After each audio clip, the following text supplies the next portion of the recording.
I'm sure that all of you have your favorite saint,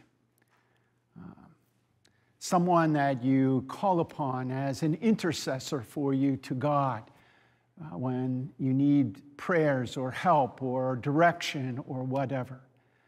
Maybe it's one of the prominent saints like St. Francis of Assisi, whose feast day we celebrated earlier this past week.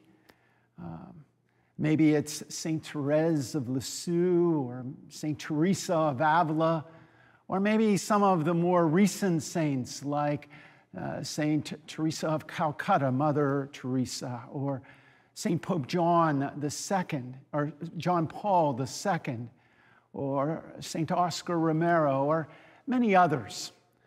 The saints have a lot of formal saints, men and women who've been raised to that title, to that place in eternal life.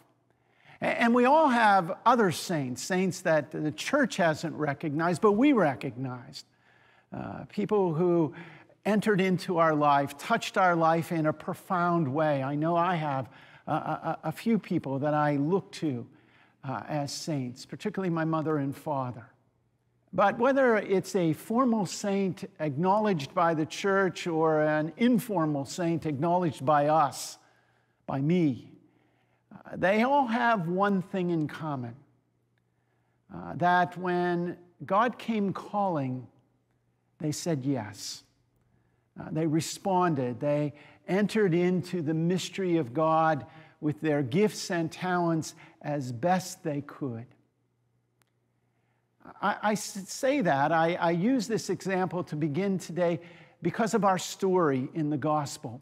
Some call this the second saddest story in all of the gospels, the first being Christ's passion and death.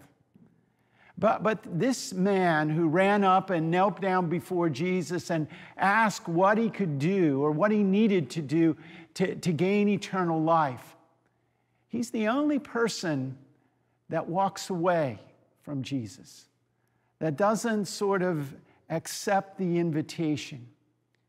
There's a famous line in John's gospel that I always remember, and it says, Jesus is speaking to his disciples, and he says, "Remember, it is not you who chose me, it is I who chose you to go forth and bear fruit."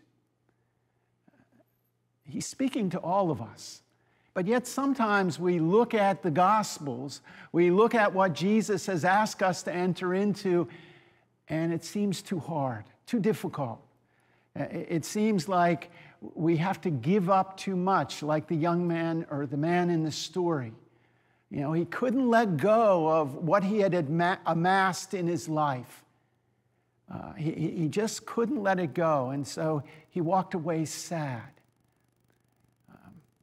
We're given a great gift here in the Eucharist that hopefully helps us on our journey of life, hopefully helps us to recognize God when he comes into our life from time to time, and hopefully helps us to respond, to trust that when we let go of our earthly things, God sort of touches us, gifts us to bear great fruit at many moments of our life.